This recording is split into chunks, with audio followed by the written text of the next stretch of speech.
ಸಬಾಷ್.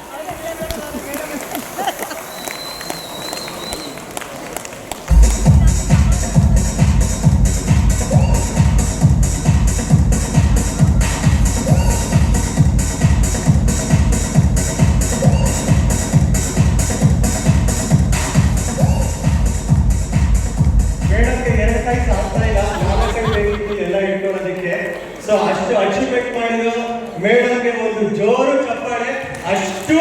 ಅಷ್ಟಲಕ್ಷ್ಮಿಯರು ಹೀಗೆ ಬಂದಿದೆ ಅವರಿಗೆ. So yes madam, so time short ಇರೋದ್ರಿಂದ ಶಾರ್ಟ್ ಅಂಡ್ ಸ್ವೀಟ್ ಆಗಿ ನಿಮ್ಮ ಎಕ್ಸ್ಪೀರಿಯನ್ಸ್ ಶೇರ್ ಮಾಡಬೇಕು ಅಂತ ರಿಕ್ವೆಸ್ಟ್ ಮಾಡ್ತಾರೆ. ಒಂದು ಜೋರು ಚಪ್ಪಾಳೆ ಕೊಟ್ಟರೆ ಮಾತಾಡ್ತಾರೆ ಮೇಡಮ್.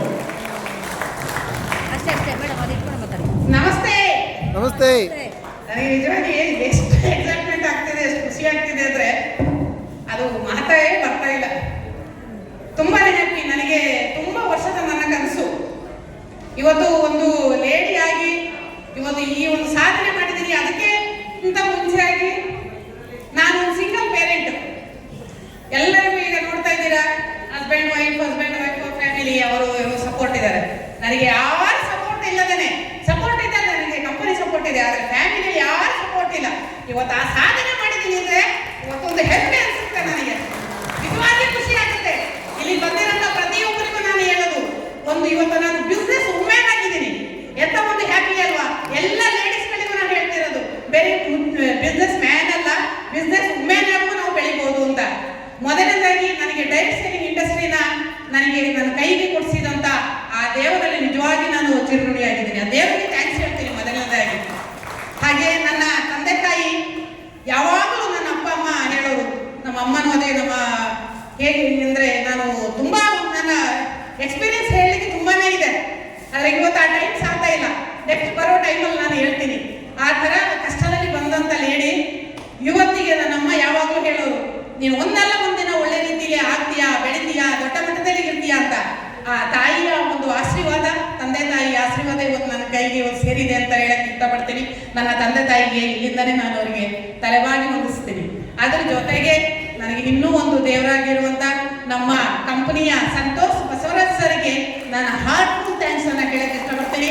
ಅದೇ ಜೊತೆಗೆ ನನ್ನ ಇವತ್ತಿನ ಅಚೀವ್ಮೆಂಟಿಗೆ ಕಾರಣ ಆಗಿರೋಂಥ ನನ್ನ ಮೋಕ್ಷ ಮೇಡಮ್ ಹಾಗೂ ಮಾಯಿ ಸರ್ಗೆ ಹೃತ್ಪೂರ್ವಕ ವಂದನೆಗಳು. Thank you sir, thank you madam. ಇವತ್ತು ಇಲ್ಲಿ ಸ್ಟೇಜಿಗೆ ನಾನು ನಿಂತಿದ್ದೀನಿ ಅಂದರೆ ನನ್ನ ಎಫರ್ಟ್ ಜೊತೆಗೆ ಅವರ ತುಂಬ ಬೆಂಬಲವೂ ಇದೆ. ಹಾಗೆ ನನ್ನ ಟೀಮ್ನ ಎಲ್ಲ ಪಾರ್ಟ್ನರ್ಗಳಿಗೆ ನಾನು ಥ್ಯಾಂಕ್ ಯು ಹೇಳಕ್ಕೆ ಇಷ್ಟಪಡ್ತೀನಿ. Thank you leaders. ನಿಜವಾಗಿಯೂ ಇವತ್ತು ಒಂದು ನನಗೆ ಅದು ಮಾತಾಡ್ತಾ ಹೋದರೆ ತುಂಬಾನೇ ಇದೆ, ಸಮಯದ ಅಭಾವ ಇದೆ. ಇವತ್ತಿನ ಈ ಒಂದು ಟೈಮ್ನ ತಗೊಳ್ಬೇಕಾದ್ರೆ ಎಷ್ಟು ಎಫರ್ಟ್ ಹಾಕಿದ್ದೀವಿ ಅಂತ ನನಗೇನೆ ಗೊತ್ತು. ನಿದ್ರೆ ಬರಲ್ಲ, ಬೆಳಗ್ಗೆ ತಿಂಡಿ ಆಗಲ್ಲ, ಮಧ್ಯಾಹ್ನ ಊಟ ಬರಲ್ಲ, ಅಷ್ಟು ಹಾರ್ಡ್ ವರ್ಕ್ ಅನ್ನ ನಾವು ಮಾಡಿದ್ದೀನಿ. ಬರೀ ನಮಗೆ ಒಂದು ವೆಹಿಕಲ್ ಇರಲಿಲ್ಲ, ಬಸ್ಸಲ್ಲಿ ಹೋಗೋದು, ಬಸ್ಸಲ್ಲಿ ಬರೋದು, ವಾಪಸ್ ಹೋಗ್ಲಿಕ್ಕೆ ನಮ್ಮ ಊರುಗಳಿಗೆ ಟೈಮ್ ಸಿಗಲ್ಲ, ತರಕಾರಿ ಗಾಡಿಗಳು, ಲಾರಿಗಳು, ಈ ಥರ ಎಲ್ಲ ಹತ್ತಿ ನಾನು ಪ್ರಿಯಾಪಟ್ಟಣದಿಂದ, ಕುಶಾಲನಗರದಿಂದ, ಸೋಮಪೇಟೆಯಿಂದ ಹೋಗುವಾಗ ನಾನು ಗೋಣಿಕೊಪ್ಪಕ್ಕೆ ನಾನು ತಲುಪ್ತಾ ಇದ್ದೆ. ಈ ಥರ ಹಾರ್ಡ್ ವರ್ಕ್, ಡೆಡಿಕೇಶನ್ ಆಗಿದ ಒಂದು ಪ್ರತಿಫಲ ಇವತ್ತು ಈ ರಿಸಲ್ಟ್ ಆಗಿ ಕಂಡಿದೆ ಅಂತ ಹೇಳಕ್ಕೆ ಇಷ್ಟಪಡ್ತೀನಿ. ಯಾರು ಸುಮ್ಮನೆ ಕೂತ್ರೆ ಯಾರು ಕೈಗೆ ಬರಲ್ಲ, ಹಾರ್ಡ್ ವರ್ಕ್ ಮಾಡಲೇಬೇಕು. ಹಾಗೆ ನಾನು ತುಂಬಾನೇ ಕಷ್ಟಪಟ್ಟಿದ್ದೀನಿ. ನನ್ನ ಪರಿಚಯ ಮಾಡ್ಕೊಳ್ಳಿಲ್ಲ, ನನ್ನ ಹೆಸರು ಜ್ಯೋತಿ ಅಂತ, ನನ್ನ ಕೊಡಗಿನ ಗೋಣಿಕೊಪ್ಪದಿಂದ ಬಂದಿದ್ದೀನಿ. ನನಗೆ ಇಬ್ಬರು ಮಕ್ಕಳಿದ್ದಾರೆ. ಮಗಳು ಇಂಜಿನಿಯರಿಂಗ್ ಮಾಡಿ ಜಾಬ್ ಮಾಡ್ತಾ ಇದ್ದಾಳೆ, ಮಗ 10th ಸ್ಟ್ಯಾಂಡರ್ಡ್. ಇವತ್ತು ಅವರಿಬ್ಬರಿಗೂ ಬರ್ಲಿಕ್ಕಾಗಲಿಲ್ಲ. ಇವತ್ತು ನನ್ನ ಮಕ್ಕಳನ್ನ ಸ್ಟೇಜ್ ಮೇಲೆ ನಿಲ್ಲಿಸ್ಬೇಕು ಅಂತ ಇದ್ದೆ. ನಾನು ಕೆಲಸ ಮಾಡುವಾಗ ನಾನು ಮೊದಲು ಪೋಸ್ಟ್ ಆಫೀಸ್ ಕೆಲಸ ಮಾಡ್ತಾ ಇದ್ದೆ. ಆ ಜಾಬ್ನ ರಿಸೈನ್ ಮಾಡಿ ಫುಲ್ ಟೈಮ್ ಆಗಿ ಈ ಬಿಸ್ನೆಸ್ ಅನ್ನ ಇವತ್ತು ಮಾಡ್ತಾ ಇದ್ದೀನಿ. ಕಾರಣ ಏನು ಅಂತಂದ್ರೆ, ನಿಜವಾಗಿ ನನಗೆ ಅದರಲ್ಲಿ ಕೆಲಸ ಮಾಡ್ತಾ ಇರುವಾಗ ನಮಗೆ ಬಾಸ್ ಇರ್ತಾರೆ, ಅದು ಹೇಳ್ಬೇಕಿರ್ಬೇಕು, ಫಿಕ್ಸ್ ಸ್ಯಾಲ್ರಿ, ಈ ಥರ ಎಲ್ಲ ಇತ್ತು. ಅಂಥ ಟೈಮಲ್ಲಿ ಈ ಅವಕಾಶ ನನಗೆ ಸಿಕ್ಕಿದ್ದನ್ನ ಚೆನ್ನಾಗಿ ಸದುಪಯೋಗ ಪಡ್ಕೊಂಡೆ. ಏನು ವಿಷಯ ಇದೆ ಇದರಲ್ಲಿ, ಡೈರೆಕ್ಟ್ ಇಂಡಸ್ಟ್ರಿ ಏನು, ಹೇಗಿದೆ, ಹೇಗೆ ಮುಂದುವರಿಬೋದು, ಜೀವನ ಹೇಗೆ ಸಾಧನೆ ಮಾಡ್ಕೊಳ್ಬೋದು, ಅಗಾಧವಾದ ಹಣ ಸಂಪಾದನೆ ಮಾಡ್ಬೋದು, ಇಂಥ ವಿಚಾರಗಳನ್ನು ತಿಳ್ಕೊಂಡು ಇವತ್ತಿಗೆ ಆ ಜಾಬ್ನ ರಿಸೈನ್ ಮಾಡಿ 4 years ಆಯಿತು. ಆ ಜಾಬ್ ರಿಸೈನ್ ಮಾಡಿ ಫುಲ್ ಟೈಮ್ ಆಗಿ ಇವತ್ತು ಈ ಬಿಸ್ನೆಸ್ ಅನ್ನ ಮಾಡ್ತಾ ಇದ್ದೀನಿ. ಈ ಒಂದು ಸ್ಟೇಜಿಗೆ ಬರಬೇಕು ಅಂತ ಹಲವಾರು ಕಡೆ ಕನಸು ಕಾಣ್ತಾ ಇದೆ. ಇನ್ನು ಮುಂದಕ್ಕೆ ನಾನು ಮಾಡಬೇಕು ಅಂತ ಇದ್ದೀನಿ. ಅದ್ರ ಜೊತೆಗೆ ಇವತ್ತು ನೋಡಿ, ನಾನು ಕಷ್ಟಪಟ್ಟು ಈಗ ಇವತ್ತು ನನ್ನ ಒಂದು ಕಾರ್ ಸಹ ಬ್ರ್ಯಾಂಡ್ ನ್ಯೂ ಕಾರ್ ತಗೊಂಡಿದ್ದೀನಿ. ನಿಜವಾಗ್ಲೂ ಖುಷಿ ಆಗುತ್ತೆ. ಯಾಕೆಂತಂದ್ರೆ ಅಷ್ಟು ಕಷ್ಟದಲ್ಲಿ ವೆಹಿಕಲ್ ಇಲ್ಲದೆ ಓಡಾಡ್ತಾ ಇದೆ. ಸ್ಕೂಟಿ ಇತ್ತು, ಹೋಗೋ ದಾರಿಯಲ್ಲಿ ಆನೆಗಳದ್ದು ಕಾಟ, ಗಾಡಿಯಲ್ಲಿ 2 ವೀಲರ್ ಒಂದು ಲೇಡಿ ಓಡಾಡ್ಲಿಕ್ಕೆ ಆಗಲ್ಲ, ಕಷ್ಟ ಆಗುತ್ತೆ. ಅದಕ್ಕೋಸ್ಕರ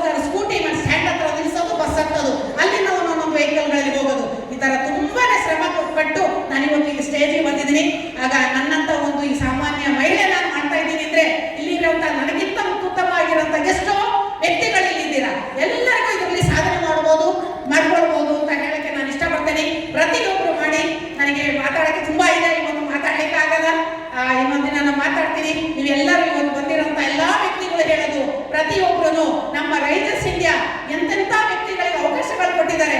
ಎಜುಕೇಶನ್ ಬೇಕು ಅಂತ ಇಲ್ಲ, ಏಜ್ ಲಿಮಿಟ್ ಇಲ್ಲ. ನೀವು ಬೆಳಗಿಂದ ನೀವು ಅವಕಾಶದಿಂದ ಕೂತು ಎಲ್ಲ ಕೇಳಿದ್ದೀರಾ, ನೋಡಿದ್ದೀರಾ ಏನೇನು ಅವಕಾಶಗಳಿದೆ ಅಂತ. ಪ್ರತಿಯೊಂದು ಅವಕಾಶವನ್ನು ತಿಳ್ಕೊಳ್ಳಿ. ಸುಮ್ಮನೆ ಬಂದು ಕೇಳ್ಬಿಡೋದು, ಏನೋ ಫಂಕ್ಷನ್ಗೆ ಬಂದ್ವಿ, ಕರ್ತಿದ್ರು ನನ್ನ ಫ್ರೆಂಡ್ಸು, ಹೋದ್ವಿ ಕೇಳ್ವಿ ಅಂತ ಹೇಳಿ ಸುಮ್ಮನೆ ಇಲ್ಲಿ ಬಿಟ್ಟು ಹೋದ್ರೆ ಯಾವ ಸಾಧನೆನೂ ಮಾಡೋಕ್ಕಾಗಲ್ಲ. ಆಗ ಪ್ರತಿಯೊಬ್ಬರು ಇದನ್ನ ಮನಸ್ಸೊಳಗೆ ತಗೊಳ್ಳಿ. ಪ್ರತಿಯೊಬ್ಬರು ಈ ಸಾಧನೆ ಮಾಡ್ಬೋದು ಅಂತ ಹೇಳಕ್ ಇಷ್ಟಪಡ್ತಾ ಇದ್ದೀನಿ. ನಾವು ಸಾಧನೆ ಮಾಡ್ತಾ ನಮ್ಮ ಜೊತೆಗೆ ಬಂದವರಿಗೂ ನಾವು ಸಾಧನೆ ಕೊಡ್ಬೋದು. ಇವತ್ತು ನನಗೂ ಇನ್ನೂ ಹೆಮ್ಮೆ ಅನಿಸುತ್ತದೆ ಅಂದ್ರೆ, ನಾನು ಇವತ್ತು ಈ ಸ್ಟೇಜಲ್ಲಿ ನನ್ನ ಒಬ್ಬಳ ಒಂದು ಗೆಲುವು ಮಾತ್ರ ಅಲ್ಲ, ನನ್ನ ಜೊತೆಗೆ ಕರ್ಕೊಂಡಿರೋಂಥ ನನ್ನ ಪಾರ್ಟ್ನರ್ಗಳಿದ್ದಾರೆ, ಅವರುಗಳಿಗೂ ಅವರ ರ್ಯಾಂಕ್ ಅನ್ನ ಸಣ್ಣ ಸಣ್ಣ ರ್ಯಾಂಕ್ ಅನ್ನು ಅಚೀವ್ ಮಾಡಿಸಿ ಒಂದು ಸಣ್ಣ ಪುಟ್ಟ ಇನ್ಕಮ್ ಅನ್ನು ಕೊಡಿಸಿ ನಾನು ಇವತ್ತು ರ್ಯಾಂಕ್ ಅನ್ನು ಅಚೀವ್ ಮಾಡಿ ನಾನು ಈ ನನ್ನ ಒಂದು ರ್ಯಾಂಕ್ ಅನ್ನು ಅಚೀವ್ ಮಾಡ್ಕೊಂಡಿದ್ದೀನಿ. ಎಷ್ಟು ನನ್ನ ಒಂದು ಸ್ವಾರ್ಥ ಮಾತ್ರ ಇಲ್ಲ ಇಲ್ಲಿ, ಹೌದಲ್ವಾ? ಇಂಥ ಒಂದು ಅವಕಾಶ ಎಲ್ಲಿ ಸಿಗುತ್ತೆ ಅಲ್ವಾ? ನಮ್ಮ ಜೊತೆಗೆ ಬಂದವರು ಬೆಳೆಸ್ಬೋದು, ನಾವು ಬೆಳಿಬೋದು. ಇಂಥ ಒಂದು ಅವಕಾಶ ನಮ್ಮ ಆಲ್ ಓವರ್ ಇಂಡಿಯಾದಲ್ಲಿ ಪ್ರತಿ ಒಂದು ಅವಕಾಶ ಇದೆ ಅಂತ ನಾನು ಹೇಳಕ್ಕೆ ಇಷ್ಟಪಡ್ತಾ ಇದ್ದೀನಿ. ಪ್ರತಿಯೊಬ್ಬರು ಇದನ್ನ ಯೂಸ್ ಮಾಡ್ಕೊಳ್ಳಿ ಅಂತ ಇವತ್ತು ಬಂದಿರುವ ಪ್ರತಿಯೊಬ್ಬರು ನಮ್ಮ ರೈತರ್ಸ್ ಇಂಡಿಯಾ ಜೊತೆ ಕೈ ಜೋಡಿಸಿ ಎಷ್ಟು ಹಣ ಬೇಕು ಅಷ್ಟು ಸಂಪಾದನೆ ಅಲ್ಲ ಇಲ್ಲಿ ಮಾಡಕ್ಕೆ ಇದೆ. ಸಮುದ್ರದಷ್ಟು ವಿಶಾಲವಾಗಿದೆ. ನಿಮಗೆ ಯಾವ ರೀತಿಯಲ್ಲಿ ನೀವು ಇನ್ಕಮ್ ಅನ್ನ ತಗೊಳ್ಬೇಕು ಅಂತಂದ್ರೆ ಆ ರೀತಿಯಲ್ಲಿ ತಗೊಳ್ಬಹುದು. ಒಂದು ಗ್ಲಾಸ್ ಎಲ್ಲಾದ್ರೂ ತೆಗಿಬಹುದು, ಬಿಂದಿಗೆಲ್ಲಾದ್ರೂ ತೆಗಿಬಹುದು, ಹಾಗೆ ಡ್ರಮ್ ತಿಳಿಸಬಹುದು, ಇಲ್ಲ ಪೈಪ್ ನೀವು ರೈತರ್ಸ್ ಇಂಡಿಯಾಗೆ ಹಾಕ್ಬಿಟ್ರೆ